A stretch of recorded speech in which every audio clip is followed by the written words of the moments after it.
সেদিন আফসোস করতে থাকবে, হায় আফসোস, জোহরের নামাজের জন্য ইমাম সাহেব ডেকেছিল, মুয়াজ্জিম সাহেব হাইয়া আলাস সালাহ বলে ডেকেছিল, দুনিয়ার কাজের মধ্যে ব্যস্ত ছিলাম, যাই নাই। সেদিন ইমামের ডাকে, মুয়াজ্জিমের ডাকে মসজিদে যাই নাই। আজকে বড় আফসোস করছি, আল্লাহ একবারের জন্য দুনিয়াতে ফেরত পাঠায় দাও।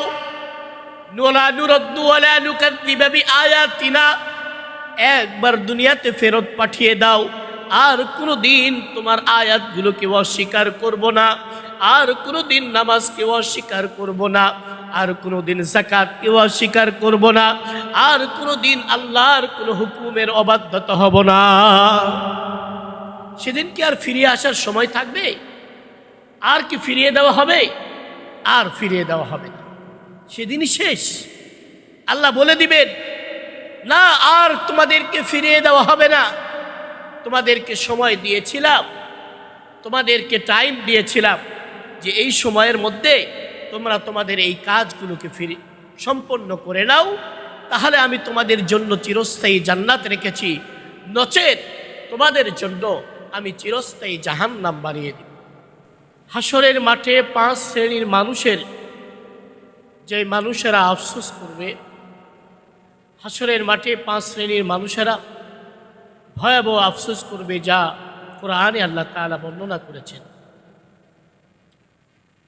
সম্মানিত উপস্থিতি, আমরা জানি পৃথিবীতে আমাদের ধর্ম, বর্ণ, আরও বিভিন্ন ধর্মের লোকেরা, জাতি, গোষ্ঠী, দেশ ভাগ, অনেক ধরনের মানুষ রয়েছে। আকীদাগত দেখতে গেলে কেউ এক আল্লাহকে বিশ্বাস করে, কেউ রাসূলকে বিশ্বাস করে, কেউ এক খোদাকে বিশ্বাস করে, কেউ অনেক খোদাকে বিশ্বাস করে।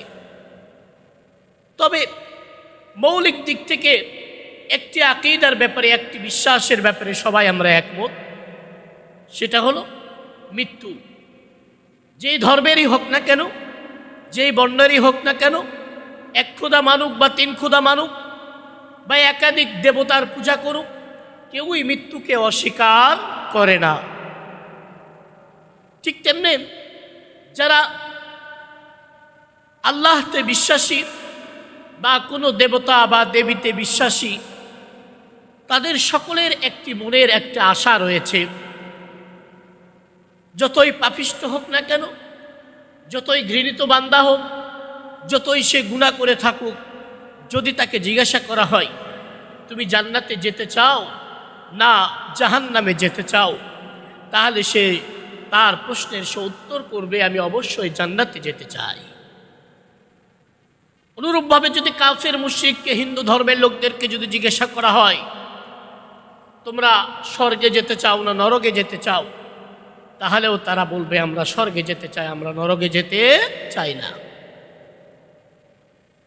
আমরা যারা মুসলমান আছি, মুসলমানের আমাদের আকীদা বিশ্বাস হলো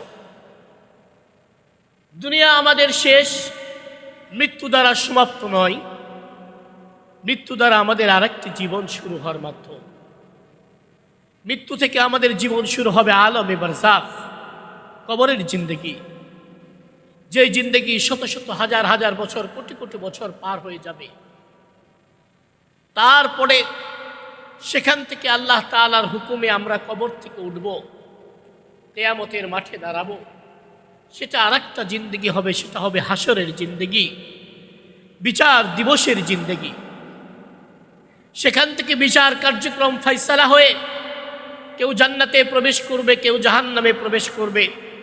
সেটা হবে নতুন এক অভিনব জিন্দেগি, যে জিন্দেগি শুরু হবে আর শেষ নেই, যে জিন্দেগিতে কোনো মৃত্যু নেই, যে জিন্দেগি শুধু আরাম আর আরাম, আয়েশ আর আয়েশ, যে জিন্দেগিতে মানুষের দুঃখ কষ্ট বললে কিছু থাকবে না, সেই সুখময় জীবন হলো জান্নাতের জীবন। বলেন না সুবহানাল্লাহ। সেই দিন কাল কিয়ামতের ময়দানে 5 শ্রেণীর লোক তারা আফসোস করতে থাকবে। কি নিয়ে আফসোস করবে, এই বিষয় নিয়ে আমরা কোরআনের আলোকে আজকে আলোচনা শুনব।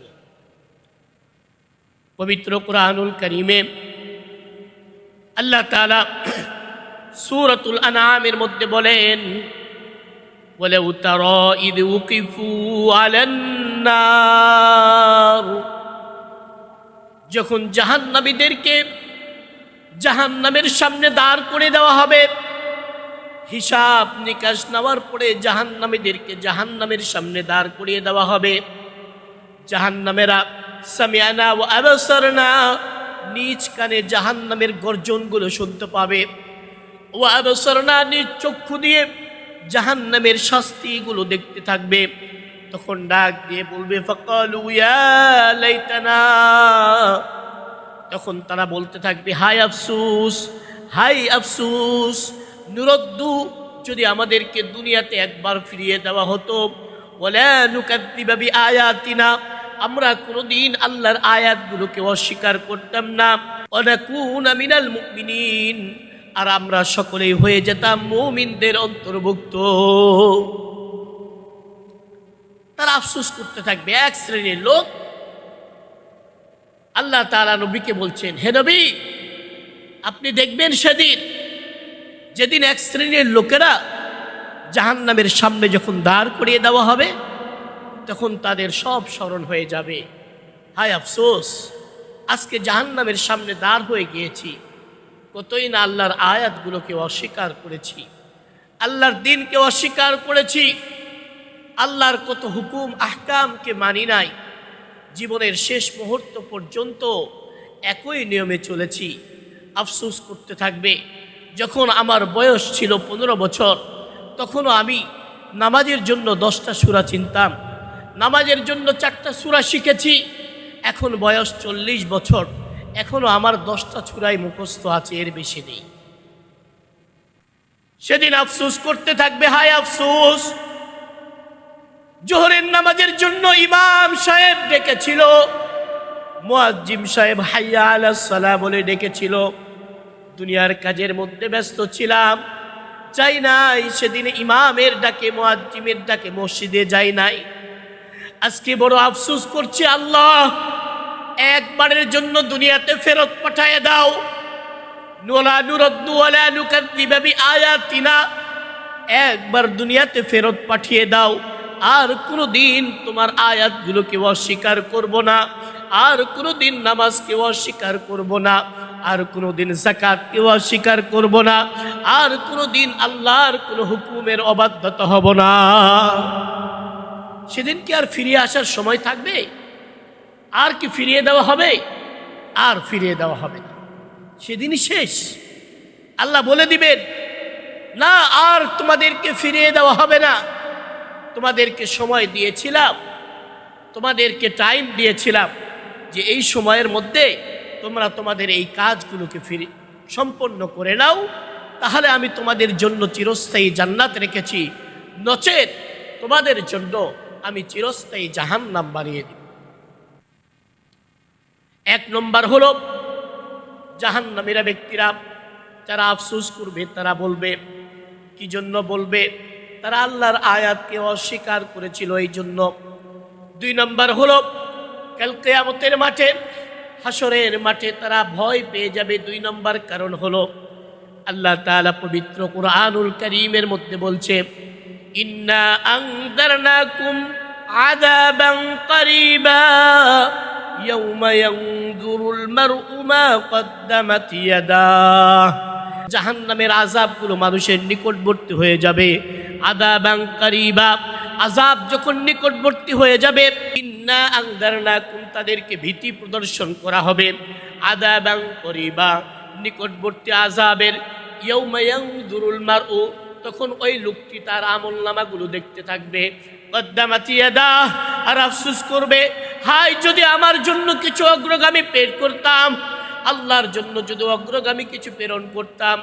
দুনিয়াতে 60 বছর জীবন বাঁচার জন্য কত কি করেছি, ব্যাংকে জমা টাকা রেখেছি, জমি ক্রয় করেছি, বাড়ি করেছি ভাড়া তুলে খাবো দেখে, গাড়ি ক্রয় করেছি আমার সন্তানের ভবিষ্যৎ হবে দেখে, আমার পরিবারের জন্য আমি এত সম্পদ করে দিয়েছি, কিন্তু আমার জন্য, আমি আমার জান্নাত ঠিক করার জন্য আমি কিছুই পাঠায় দেইনি। সেদিন আফসোস করবে, আর ইয়া লাইতানি, আফসোস করবে আর বলবে ইয়া লাইতানি কুনতু তুরাবা, হায় আল্লাহ, আজকে যদি আমার বিচার না হতো, আমাকে যদি মাটি বানিয়ে দেওয়া হতো। এই দ্বিতীয় শ্রেণীর লোক কিনো সেদিন কিয়ামতের মাঠে দেখতে থাকবে আল্লাহ তাআলা আনআম যারা আছে, প্রাণী যারা আছে, তাদেরকে ডাকবে, ডেকে বলবে, প্রাণীদেরকে বলবে, এই তোমরা আসো, তোমরা আসো এখানে। তোমাদের মধ্যে শক্তিশালী কে ছিল? বলে অমুকে শক্তিশালী ছিল। দুর্বল কে ছিল? বলে অমুকে দুর্বল ছিল। আল্লাহ তাআলা দুই প্রাণীকে একসাথে করবে, এর দ্বারা এর প্রতিশোধ আদায় করে নিয়ে শাস্তি দিয়ে আল্লাহ তাআলা সমস্ত প্রাণীগুলোকে মাটি করে দিবে। তাদের কোনো হিসাব আল্লাহ তাআলা নেবেন না। তাদের এই অবস্থা দেখে কাফেররা তখন আফসোস করবে আর বলবে, হায় আফসোস, যদি আমাদের মাটি করে দেওয়া হতো আর হিসাব নেওয়া হতো না। আল্লাহ তাআলা পবিত্র কুরআনুল কারীমের মধ্যে বলছে, ফায়াউমা ইদিল্লা ইউআযযিবু আযাবাহু আহাদ, সেদিন আমার আযাবের চাইতে আর কঠিন আযাব কিছু হবে না। ওয়ালা ইউসিকু ওয়াসাকাহু আহাদ, আমার বান্দার চাইতে বড় বাধা আর কিছু হবে না। আমি তাদেরকে রশি দিয়ে শক্ত করে বাঁধবো, এরপরে জাহান্নামের মধ্যে নিক্ষেপ করে দিব। বলেন না নাউযুবিল্লাহ। সেদিন কত ভয়াবহ অবস্থা হয়ে যাবে প্রিয় ভাই। আফসোস করতে থাকবে, আমার যদি কিছু আমল আল্লাহর কাছে যদি প্রেরণ করতে পারতাম, দুনিয়ায় সব কিছুই রেখে গেলাম, দুনিয়াতে সব কিছুই রেখে গেলাম, আল্লাহর জন্য কি প্রেরণ করলাম? আমি যে আখিরাতে, আমি যে কবরে বসে বসে সওয়াব পাবো, তার জন্য কি করে গেলাম? মসজিদে দান করেছি, মাদ্রাসায় দান করেছি, গরিব অসহায়ের পাশে দাঁড়িয়েছি, আমি আমার ধনাঢ্য সম্পদগুলো কি যাকাত আদায় করেছি, আমি কি আমার নামাজ হক আদায় করেছি, আমি কি নাকি দুনিয়া নিয়েই শুধু ব্যস্ত ছিলাম, আখিরাতের জন্য কিছুই প্রেরণ করতে পারিনি। সেদিন ওই লোকগুলো আফসোস করবে, ইয়া লাইতানি কুনতু তুরাবা, হায় আল্লাহ, যদি আজকে আমাকে মাটি বানিয়ে দেওয়া হতো, আজকে যদি আমার হিসাব না নেওয়া হতো, না জানে আমি বেঁচে যেতাম। সেদিন হিসাবের ভয়ে আল্লাহর কাছে ভয়ে কাঁদবে আর বলবে, আল্লাহ তুমি আমাকে মাটি বানিয়ে দাও, আমাকে আর হিসাব নিও না। এই জন্য আল্লাহ রাসূল দোয়া শিখিয়ে দিয়েছেন। আল্লাহ রাসূল বলেন, আল্লাহুম্মা হাসিবনি হিসাবান ইয়াসীরা। ও আমার উম্মত, কাল কিয়ামতের ময়দানে যদি কারো হিসাব নেওয়া হয়, সে পার হতে পারবে না। এই জন্য আল্লাহর কাছে তোমরা দোয়া করো, আল্লাহুম্মা হাসিবনি হিসাবান ইয়াসীরা, ইয়া আল্লাহ, কিয়ামতের মাঠে আমার হিসাবগুলোকে আপনি সহজ করে দিন। আম্মা জান আয়েশা জিজ্ঞাসা করে, ইয়া রাসূলুল্লাহ, ইয়া হাবিবাল্লাহ, হিসাব সহজ করে দেওয়ার অর্থ কি? আল্লাহ তাআলার রাসূল বললেন, হিসাব সহজ করে দেওয়ার অর্থ হলো এটাই, আল্লাহ যেন বিনা হিসাবে আমাদেরকে জান্নাত দান করেন। সুবহানাল্লাহ। বান্দা কি হিসাব নিলে পারবে না তো? আমি যদি আমাকে জিজ্ঞাসা করা হয় 1 ঘন্টা টাইমের হিসাব দাও, আমি কি পারবো? 1 ঘন্টা টাইমের হিসাবও আমরা পরিপূর্ণ দিতে পারবো না। যে 1 ঘন্টা টাইম তোমাকে দিয়েছিলাম, নিঃশ্বাস দিয়েছিলাম, 1 ঘন্টার টাইমে তুমি কতবার আল্লাহর নিঃশ্বাস নিয়েছো, কতবার তুমি হাতটারে নড়িয়েছো, কতবার তুমি পাটা নড়িয়েছো, তোমার ব্রেন তুমি কাজে লাগিয়েছো। কই একবার কি আল্লাহ বলেছিলে?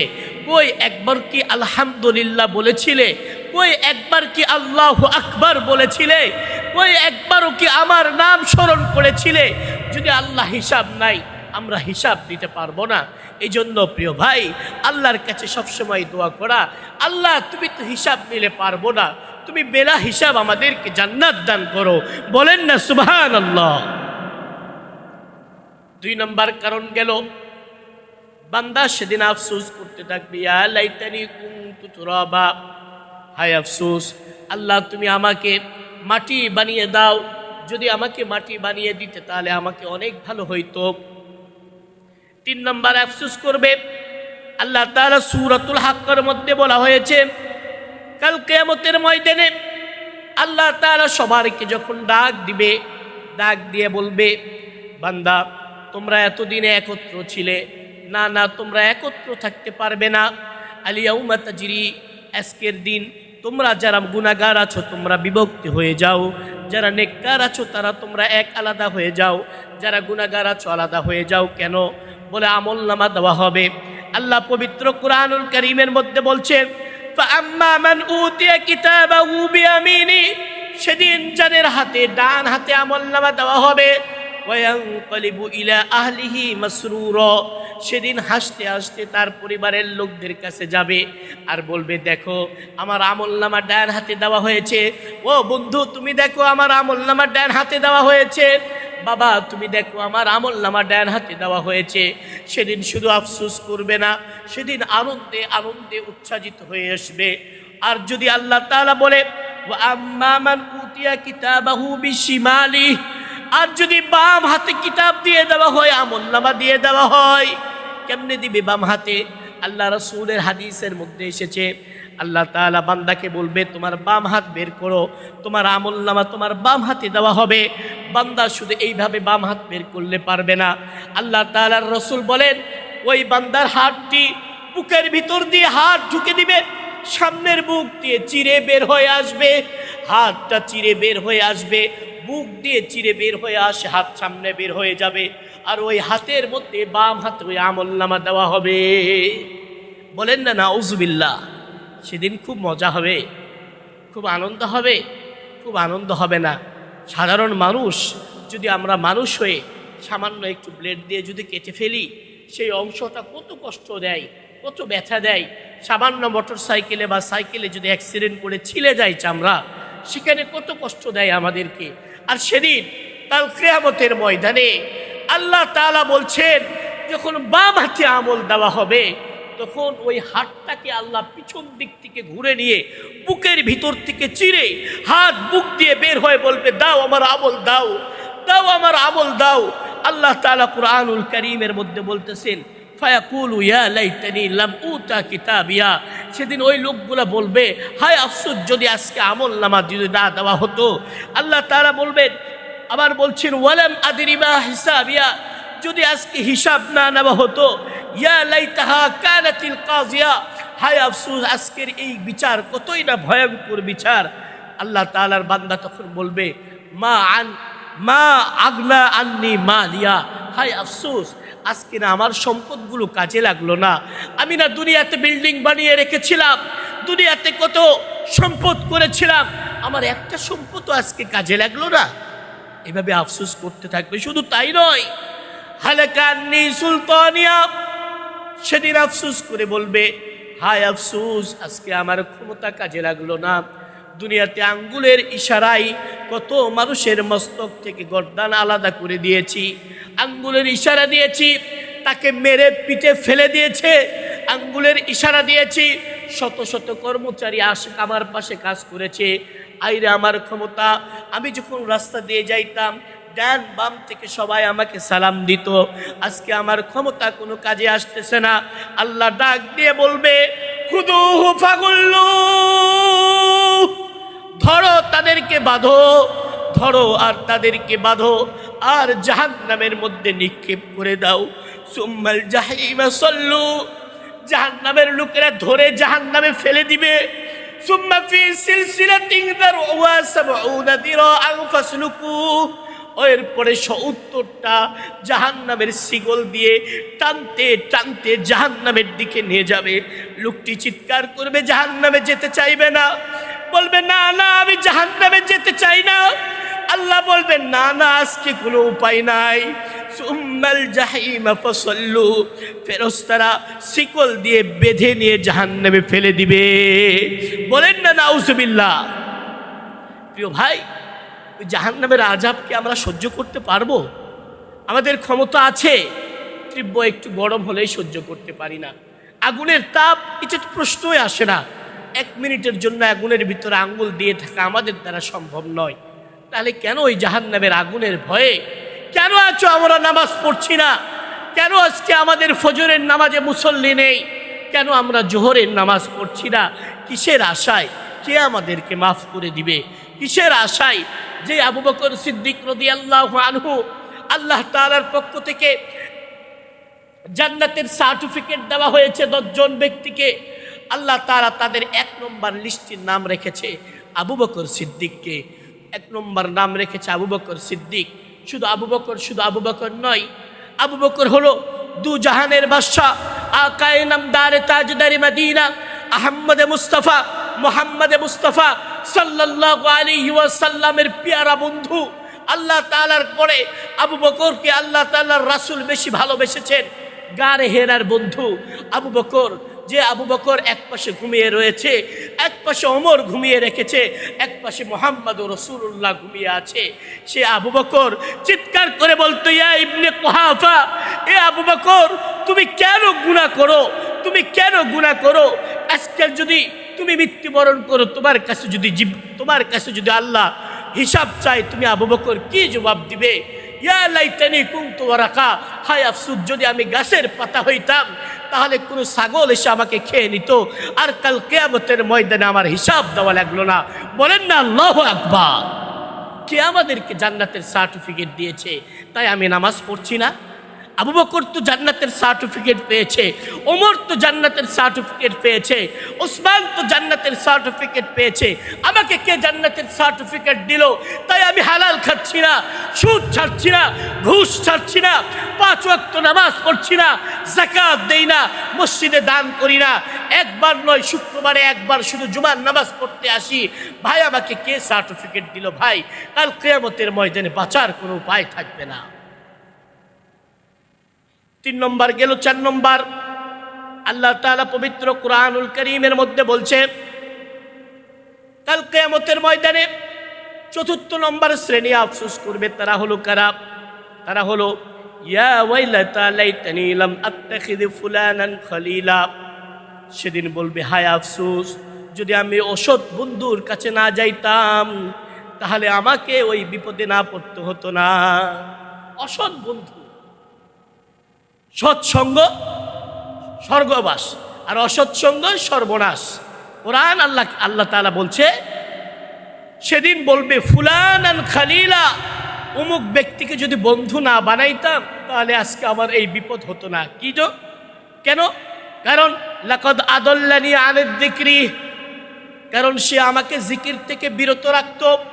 দোস্তকে বলতো, দোস্ত চলো নামাজে যাই, দূর বেটা ব্যাকডেটেড হয়েছিস নি, নামাজ পড়বো মোল্লা মুন্সিরা, তোরা নামাজ পড়ে কি হবে? আধুনিক পোলাপান নামাজ পড়ে নাকি? চল মাঠে যাই, চলো এই ফুটবল খেলি। এই যে এখন এই বন্ধু বান্ধব, শুধু তাই নয়, এক বন্ধু আর এক পাশে বন্ধুর পাশে বসে আছে, বন্ধু সিগারেট ধরাইছে। প্রথমত বন্ধু কয়, দোস্ত তুমি সিগারেটটা একটু দূরে ধরাই। আমাদের ফ্যামিলির কেউ সিগারেট খায় না, সিগারেটের গন্ধ শুনলে আমি সহ্য করতে পারি না, কিন্তু বন্ধুত্ব বাদ দেয় না। হইতে হইতে হইতে হইতে 2 দিন 3 দিন সপ্তাহখানিক যাওয়ার পরে বন্ধুকে বলে, বন্ধু সিগারেটটা ধরাইলে প্রথম টানটা আমারে দিও। কথা বলেন ঠিক কিনা? এর কিছুদিন যাওয়ার পরে বন্ধু বলে, না আর চলবে না সিগারেট খাওয়া, এবার সিগারেটের ভিতরে যে মশলাগুলো আছে ফালায় দাও।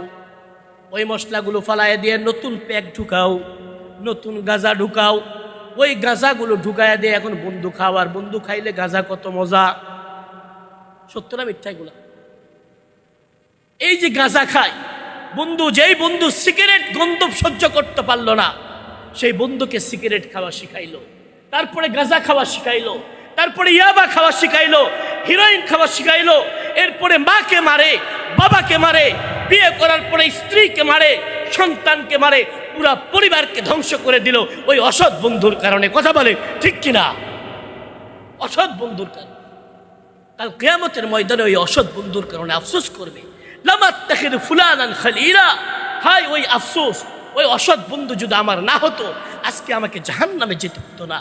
ওই অসৎ বন্ধুর কারণে আমি নামাজে যেতে পারিনি, ওই অসৎ বন্ধুর জন্য আল্লাহর জন্য জিকির করতে পারিনি, ওই অসৎ বন্ধুর জন্য আল্লাহর নামে স্লোগান দিয়ে রাস্তায় নেমেছে, ওই অসৎ বন্ধুর জন্য বাম আর রামের পিছনে ছুটেছি, ইসলামের জন্য কথা বলিনি। কথা বলেন ঠিক কিনা? আল্লাহ তাআলা পবিত্র কোরআনে 5 নম্বর ব্যক্তির কথা বলছে, যে ব্যক্তিটা হলো কি, সেই ব্যক্তির ব্যাপারে আল্লাহ তাআলার রাসূল নিজে এসে বলবে। কি বলবে? ওয়াকাল আর-রাসূল ইয়া রাব্বি ইত্তাখাযু হাযাল কুরআন মাহজুরা। আল্লাহ এই ব্যক্তিরা হলো তারা এদেরকে ধরেন, এদেরকে মাফ করার কোনো উপায় নাই। কারণ এরা হলো ওই ব্যক্তি, আমি দুনিয়ার থেকে বিদায় নেওয়ার পরে যখন আমি দুনিয়া থেকে চলে গিয়েছি, আমার কোরআন রেখে যাওয়া কোরআন মতো চলে নাই, বরং কোরআনকে পরিত্যক্ত করে ছেড়ে দিয়েছে। এখন আমাদের বাংলাদেশে অনেক মানুষ আছে, ভাই নামাজ ফরজ আলহামদুলিল্লাহ মানি, যাকাত ফরজ আলহামদুলিল্লাহ মানি, ভাই পর্দা করা ফরজ, বলে না এটা আধুনিক যুগে চলে, আধুনিক যুগে চলে না, এতটুকু চলে এসে সিম্পলি এটা বিষয়, এগুলো অত ঢাকা ঢুকার বিষয়ের প্রয়োজন নেই। এগুলো হুজুরেরা করে, বলে ন্যারো মাইন্ডের লোক মানবে না। ভাই কোরআনে যে যাকাতের কথা বলা আছে, সেই কোরআনেই তো নামাজের কথা বলা আছে, সেই কোরআনের তো পর্দার বিধান দেওয়া আছে। নামাজ যেমন ফরজ, যাকাত তেমন ফরজ। কোরআনের মধ্যে যে পর্দার কথা বলা আছে, পর্দাও ফরজ। আবার যদি তাকে বলা হয়, ভাই তুমি তো হাজী সাহেব বাইতুল্লাহর জিয়ারত করে এসেছো, নামাজ পড়ো, রোজা করো, যাকাত আদায় করো, আল্লাহর জমিনে ইনিল হুকমু ইল্লা লিল্লাহ, জমিন যার দিন তার, আল্লাহর জমিনে আল্লাহর দিনকে বাস্তবায়ন করতে হবে, সেটা কি মানো কি মানো না? বলে না সেটা মানি না। আল্লাহর জমিনে আল্লাহর দিন বাস্তবায়ন করতে হবে, সেটা আর মানে না।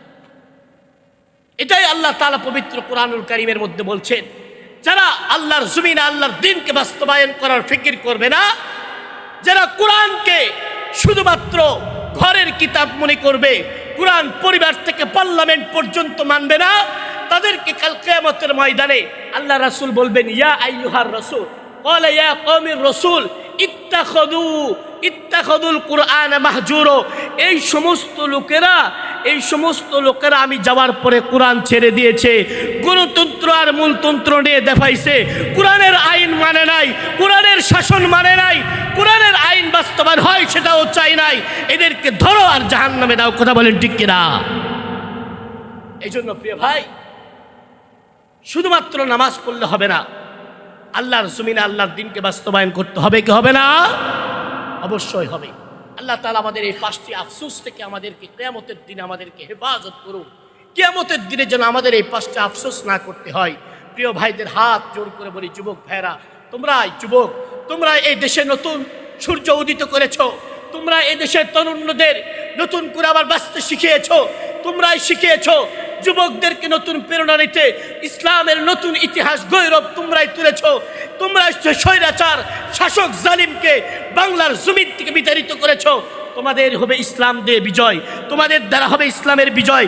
এসো, নামাজের জন্য এসো, 5 ওয়াক্ত নামাজ পড়ো, অসৎ বন্ধু পরিত্যাগ করো, মাদক থেকে দূরে থাকো, অসৎ বন্ধু পরিত্যাগ করো।